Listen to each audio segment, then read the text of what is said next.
So, ayan, nakita niyo po yan. Hinog na yun.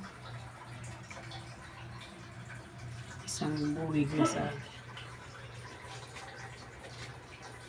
So, tatanggalin natin ngayon dyan sa kanyang tangkay. Tatanggalin natin siya para pamigay natin. Ibigay natin yan.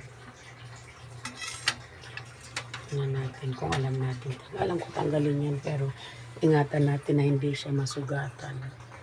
Para pagkaano.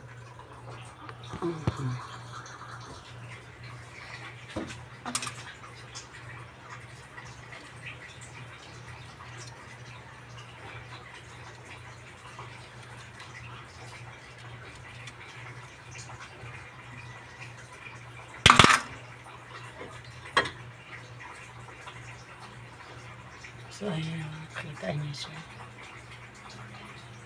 Ganda. Yan ang hinog sa ano. Hinog talaga siya sa kanyang lagayan. So, ilagay muna natin dito.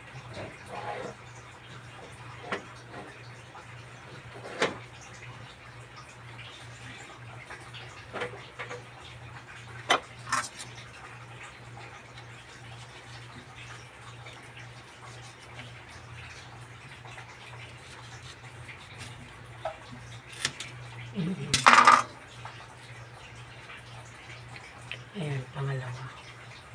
Diba?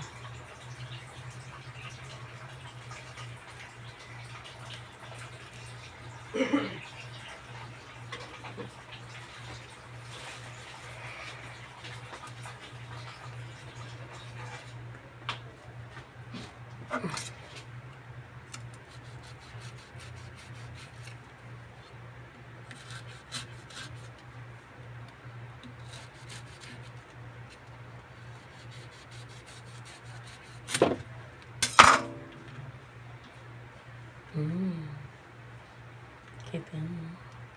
Ganda siya. Ganda talaga ng pagkano.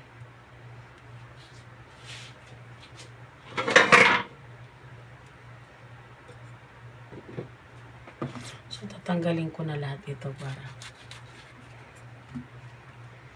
ito bukas sinog na ito lahat itong panghuli.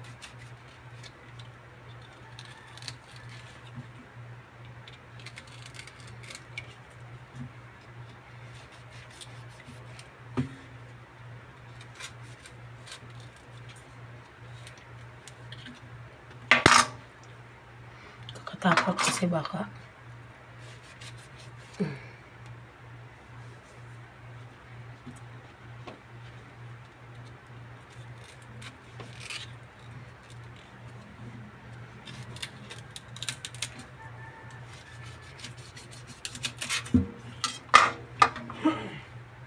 so ito yellowish, hindi pa siya lahat pero yellow na siya dito, pero may konti pa siyang kulay dito na kulay green.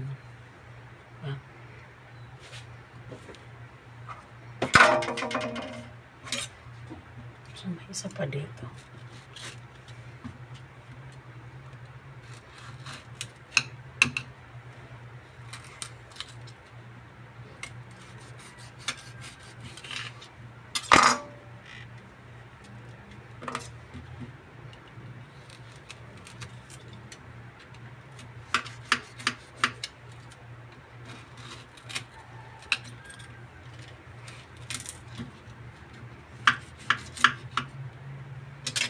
So, ayan.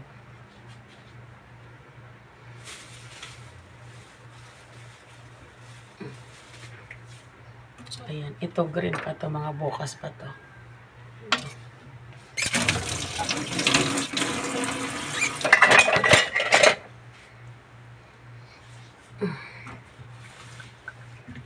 So, ayan. Nakita nyo ilang tangkay.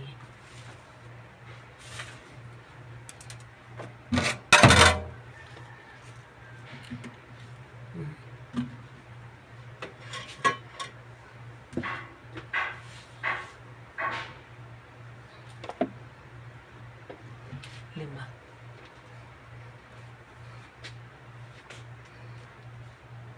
Ayan. Thank you so much po sa blessing.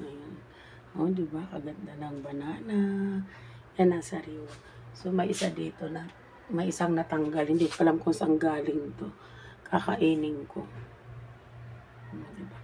Parang ang sarap-sarap tingnan niya. Ganda ng pagka-yellow niya. Diba? Yellow siya. So, ang kanyang tawag dito, original talaga ang kanyang pagka diba? Ganda siya. Kainin ko nga ito. Tingnan ko kung matamis. Talagang yung sa puno. Magulang. Tsaka walang mga tigas-tigas sa ilalim. Ay, sa loob.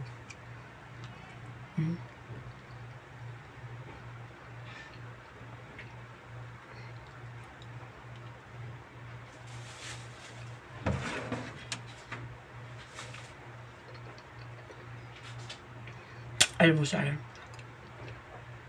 Dala pa namin ito galing sa Quezon. Isang ano yan, ganon. Hindi lang namin tinanggalin, hayaan lang namin siya na mainom dyan. So, ayan, thank you so much. Sa saging, ayan, hinog na siya. Pwede na siyang makain. But thank you so much po. At God bless you sa nagbigay. Sana pag-uwi namin marami pang bunga at laging tumubo ng maraming bunga ang mga saging niyo. Maraming salamat po. Bye-bye.